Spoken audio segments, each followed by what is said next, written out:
Hey everybody, Elizabeth Nader back with you. Jersey First TV and the Nader Narrative.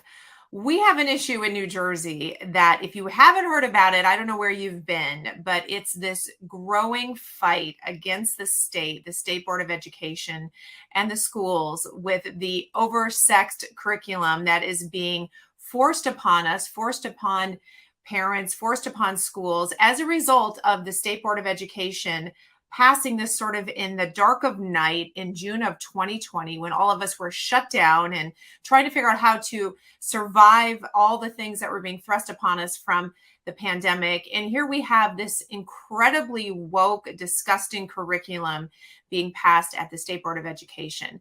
So what did that do? Well, parents stood up, parents got upset. And as you likely know, a lot has been done. We're fighting something that is really all about saving the future of our kids, the ones that we get to decide what we teach them, not the state. And this fight has brought out some incredible heroes, just everyday people who never expected to be part of this, who never necessarily wanted this, but understood that they had to step up and into the fray, and really for all of us. So we're bringing you one of those stories today. Not only do we want you to hear it, be inspired by it, but really to help and to step up and put some support behind these individuals who are fighting on our behalf. Because when we do that, we can actually begin winning, which we have been, and start to turn this tide. So I want to welcome to the show, and I'm honored to have on today attorney Ron Berutti and his client, Sal Piarulli. Guys, welcome to Jersey First TV. And I'm just honored to have you here. I want to thank you for what you're doing. Ron, we're going to get you in a minute. Sal, we're going to start with you because you are the object of this conversation. You are that individual I talk about who, everyday guy, and just said, you know what, enough of this, and stood up and decided to fight. So Sal, let's go back a little bit and talk about when you first heard about this curriculum and the decision you made to run for the Board of Education. Sure. It happened, during the pandemic, when, like you said, they slipped it in when nobody was paying attention. But there were some of us that were paying attention, and we, myself, I knew I had to do something about it. And with all the nonsense that was going on with the max mandates and schools promoting vaccines, actually using their school grounds to have vaccines for kids and pushing it, I knew I had to run for Board of Ed again. I was on the Board of Ed previously, and I won. I had the most votes, and because parents in town know that I'm not afraid. I'm not afraid to stand up for what's right and stand up for our kids. So I saw the stuff going on with the sexualization and grooming of our kids, and there was no way under my watch that I was going to allow it to happen. If the town had pushed for a different direction, I would have respected their opinions, but got the facts out there, and a lot of parents stood up, and they went out there and they told parents what was going on. They told, what they wanted to do, what was in this agenda that the state had put down through the standards and guidelines. So I was lucky. Let's stop there for a second, Yeah. Sal, because I want to kind of walk through your story so people can see, what you ended up doing. I want to talk a little bit about what they pushed through first, because when we all became aware of this, and it was really done by the dark of night, as I say. I mean, it was really done at a time where our attention was elsewhere, right? And this is a state board of education. It's not elected. It's appointed by our almighty governor. And so it's not as though the public had a say in this. And so, Ron, just talk in general about what they passed and how this sort of got leaked and now came out, and they were saying to the Board of Education, well, guess what, guys? These are the new standards you have to implement. Talk a little bit about that. Yeah, well, the governor has sex ed standards, which, and I think Sal would probably be better to give the particulars of it, but the sex ed standards are generally teaching kids about all sorts of sexual behaviors and orientations, etc., at a very young age, and they have books are being placed into schools, and it's kind of permeating through all curricula. So it's not like you can even really opt out of it. You can opt out of, as I understand, in health, but the thing is that it's finding itself into math and history, or which is not history anymore, social studies and whatever else. And so there's really no escaping it. And Sal was really the first person, I think, in the state to really step up from the school board perspective. And he's been a real leader. And I'm so proud of what he's done, and I'm very proud to represent him. Well, let's talk. What happens Sal, is, go ahead. so the state puts forth these standards and guidelines that local school districts are supposed to take and follow to build their own curriculums. So local board of eds, they have to create their own curriculum. They don't, the state doesn't create curriculums for the towns, but the state puts forth the standards and guidelines and say, hey, here's what you should be doing. So take this and run with it. What they did was, inside the health standards and guidelines, was sticking all these things that they wanted school districts to start teaching, like anal sex, oral sex, and masturbation to kids as young as 8 years old, saying that these things should be taught by 8th grade to little kids, and gender identity. So what I did was, once I was elected, I was elected in January, or I was elected in November, and put in position in January. In April, I said, you know what? I said on the floor in the Board of Ed meeting, I said, we need to do something about this and reject these standards and guidelines and say it's not going to be within the curriculum. And I do want to say that I don't speak for the Garwood Board of Ed. Right. I have to make sure that's clear. Yes. I'm not here speaking for them. I'm speaking as myself. Right. Got to get that disclaimer out there. Yes, so, we do. Yeah. So I said, okay, I created a resolution, and I said in that April meeting, I want to create a resolution saying we're not doing this, saying the school district won't do it. In May, I actually proposed the resolution on the floor of the Board of Ed meeting, and many parents spoke up, about 40 parents at a meeting where we usually get like 4 to 6 people in a very small town. Like 40 parents spoke up and said, we don't want this within our curriculum. We don't want this stuff taught to our kids, whether it's, up front in health or, slipped in there, as Ron was saying, in other subjects. It shouldn't be there. Our kids should be learning about math and science and history and English and what is really important, especially coming off the pandemic, where all these kids have anxiety issues and learning, our learning curve has gotten crushed. Kids, our school systems have been, completely, I want to say, terrorized during that time, and kids weren't learning. And now they want to stick this stuff in there as if it's important. What's it going to replace? Why is it even in there? It shouldn't be. Right. So I made the resolution, and it passed the Garwood Board of Ed at that time, 7-2. Okay, so this resolution that passed said we don't want this in our curriculum.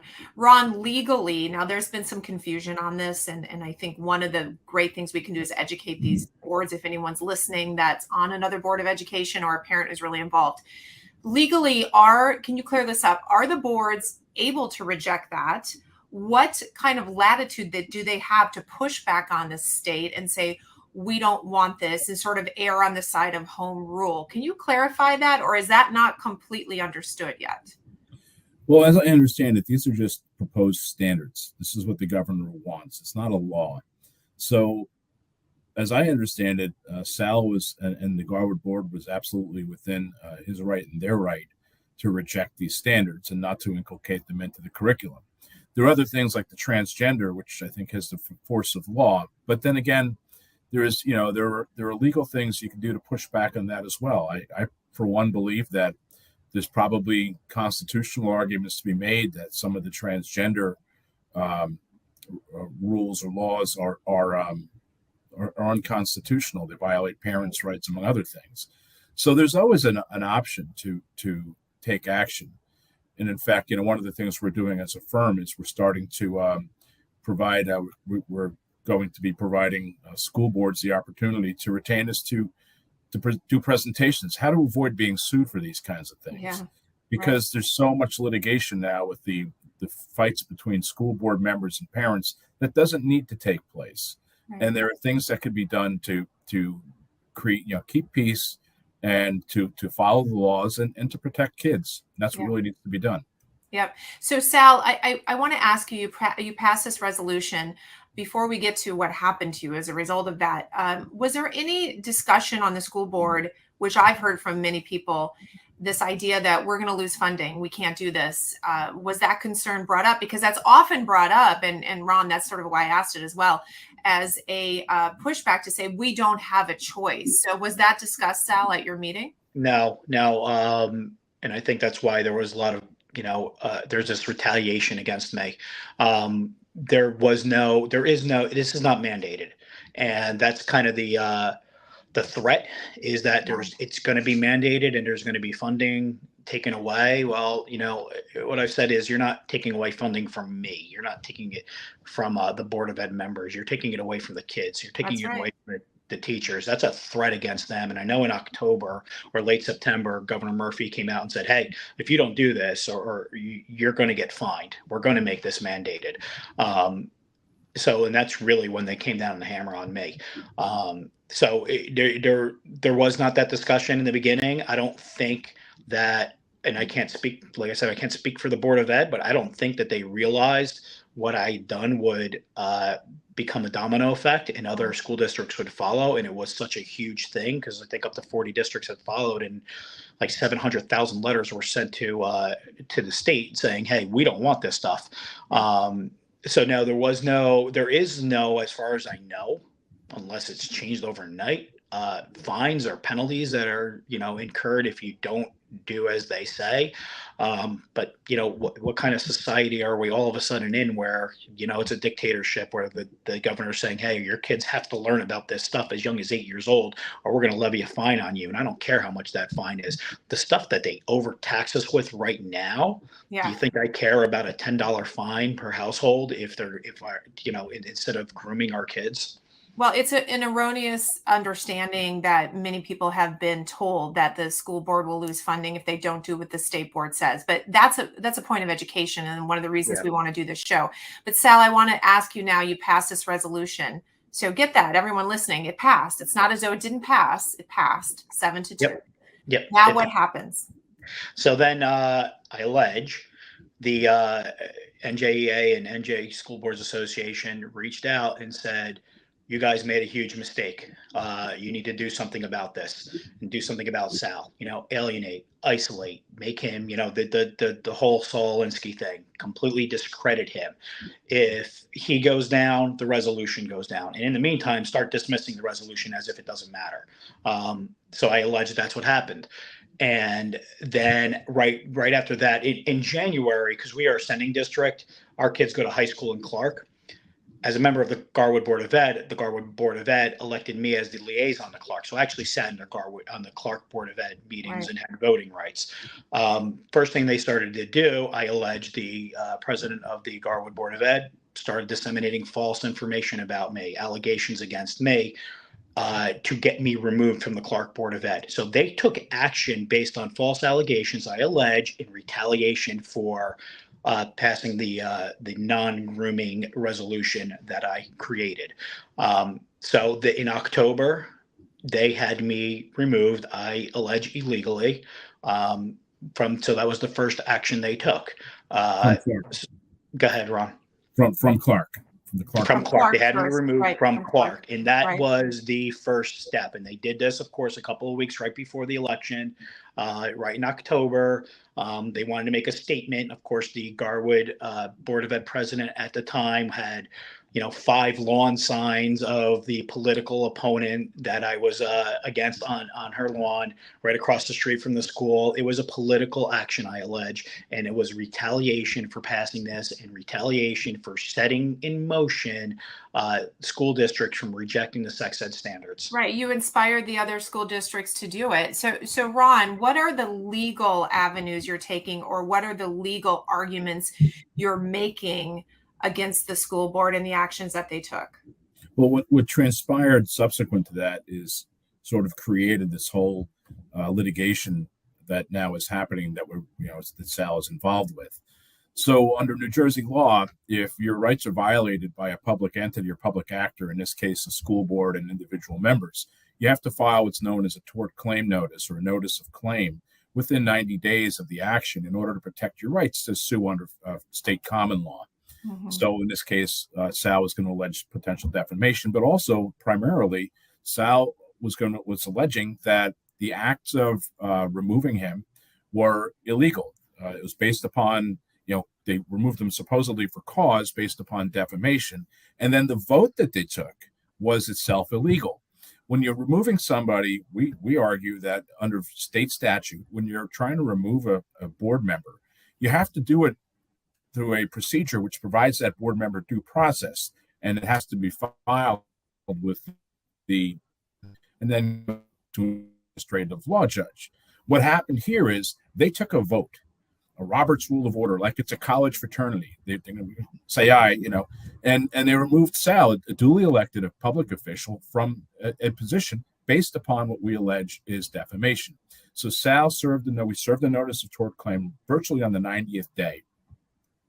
And then they turned around and they said, well, under state statute, if you provide a notice of claim, you now are in violation of law because you're now in opposition to the board, and the board now, you have to be removed from the Garwood board. So then they filed a legal action in the Superior Court of New Jersey, Chancery Division. They got an injunction against Sal, ex parte, meaning that we didn't have an opportunity even to respond, preventing him from serving on the Garwood board. And they were seeking to have a permanent injunction against him to take him off the board. Well, once again, I was retained at that point to go in and defend Sal. And it was, we allege an illegal action. They have to go to the State Commissioner of Education, not the court. They can't go get an injunction in a court against a sitting board member. They have to go through the state board, which has the expertise, and then there has to be a determination as to whether removal is inappropriate, which here we say it was, because it was based upon defamation. It was based upon an improper removal. And Sal had filed this notice of claim really in the public interest. Isn't the public entitled to have a school board that is not removing duly elected members based upon defamation, based upon improper votes, etc.? Right. And the good news is this: we got the lawsuit dismissed, and then they filed with the state commissioner, but we filed with the state commissioner first.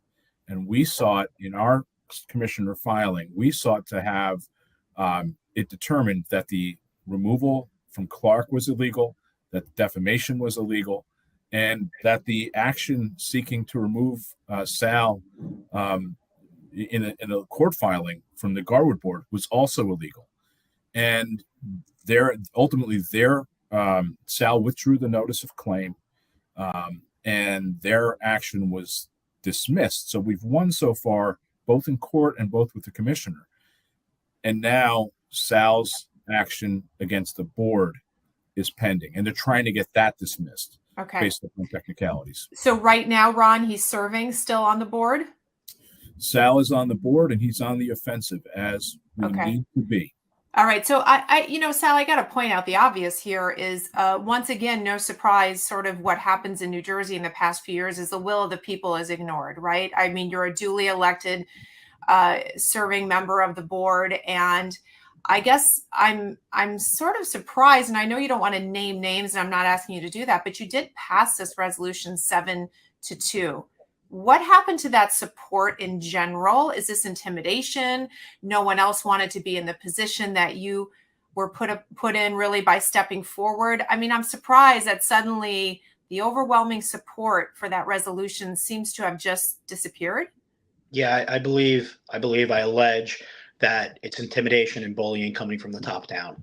When the top down said, you got to do something about this, and they saw all the other school districts following suit, and then, they saw me talking to the media and saying exactly what was going on, they became the focus, and focus is something that they didn't want to be a part of, because these are not, I believe they're not very strong-minded, strong-willed people. They're weak. Yeah. And when the intimidation and bullying came down, it became an all-out effort to take it out on me, and using me as an example, and using me as, hey, if you're going to do this, you got to realize what is going to happen to you. And this is how they're going to scare other people off from actually standing up and speaking. And this is why it's so important that we win this case and that we hold them accountable to make sure it doesn't happen again, because it is happening throughout the state and we can't be bullied. There's such a huge issue with bullying for students in the state right now. Anxiety issues, suicide issues, drug use are up. And here we are, the supposed leaders of this state, I allege, doing the bullying and doing the intimidation. And I believe the colleagues on this Board of Ed fell prey to it, and they are just very weak-minded. They get talked into, hey, what Sal is doing isn't right. We better, do something about it. And they did, and they took action. And they had me allegedly removed from the Clark Board of Ed. And they are, I want to be clear what Ron said. They are the only ones who filed a lawsuit here. They did it on the taxpayer dime, and that got thrown out in 4 days. In 4 days, it got thrown out. They are coming after me. They're going to keep coming after me. That's why it's so important that we win this case. Okay, but you are winning. And I want to highlight that for everyone, because there have been so many things the past few years that have felt overwhelming to those of us who are trying to fight for what's right. And you are winning, Sal. I mean, this is a big case now. You have to win, but you, every step along the way so far, you have prevailed. And I understand that these are technicalities and legal maneuverings, but let's celebrate the fact that you're getting where you need to go, and people need to help you with that. This is in many ways landmark, Ron. I would assume that people will use this case to point to in future situations. So this is one of those that we need to win. It needs to be precedent. And I think you're right, Sal. The amount of intimidation and bullying is ironic that we're doing that as adults. It has to make you wonder, what are they fighting so hard for?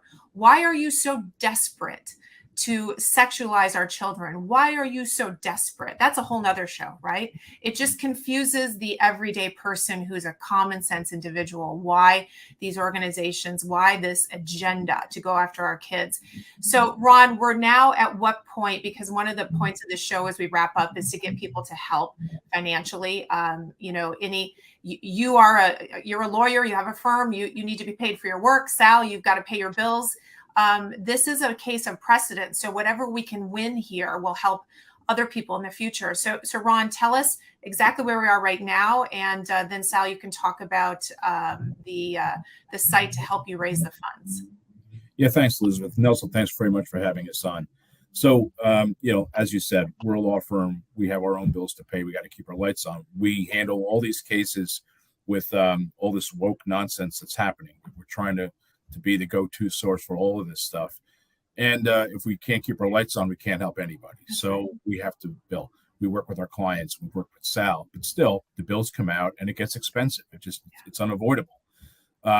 So at this point, we're prosecuting Sal's action. And it's very important, as you said, precedential, that if we can hold this board accountable for what we claim are illegal acts, then that will be a precedent, because boards all across the state will know that if you act illegally and you try to stop the people's representatives from acting to support the people because of some unwritten hidden agenda by whomever there is up in the stratosphere there, that they can be punished for it. And so that's the status of our legal claim right now. And we really think that we have something here. They're trying to get it dismissed. We have to file papers this week. They're trying to use technicalities. They don't want the substance of what happened to come before anybody, because we believe that we're going to win, and it's going to be egg on their face. Yeah, absolutely. So Sal, I'm going to put this up here. This is the Give, Send, Go, and everyone can see, and we will post this link separately too under the video everywhere it goes. But you see that givesendgo.com/parents project. So this is where you can go, and every amount matters. Everyone knows how these things are. Once it goes viral, it's amazing how quickly everything adds up. So this is where you go, givesendgo.com/parents project. Sal, how are you doing with the raising funds for this? We're just getting started. Like you said, every little bit helps, and we need help. I need help. I need, this is taking a toll on me, Of course. physically, emotionally, mentally. But I'm not going to let them win. So I need as much help as anyone can help out. I've always tried to be there for others in the past. So this time I'm asking everybody else for help. Like you said, givesendgo.com/parentsproject. Whatever you can do, whatever you can help out, because this is a precedence. This is big. This is bigger than any one person. This is about our kids, and this is about a future of education in our state. Well, we will be sharing that link. And as anyone who knows me, I always say it's time, treasure, and talent we have to give to this fight. And in this case, we're asking for your treasure. You don't have to give a lot, but everybody can give a little bit. If you're Sal, you're giving of your time and your talent and your treasure. We're just asking for a little bit of help so Sal doesn't have to suffer more than he has already financially. And I think everyone always asks what they can do. And we're saying this is something you can do. You can be part of the bigger fight. So Ron, one last word to everybody about all of these things going on in this state. I'm hopeful. I see people like you fighting, like Sal. I'm optimistic about the future, but it's going to take all of us to really stay together. This is a slog. It's a long game. Yeah.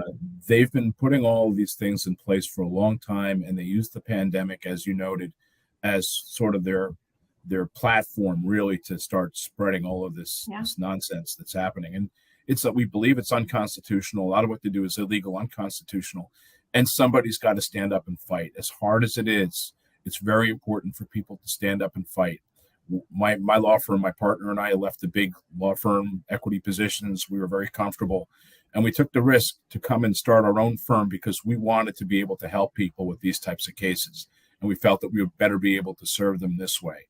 So it's very, we took a risk. We want everyone else to take a risk when they need to, because otherwise things are only going to get worse.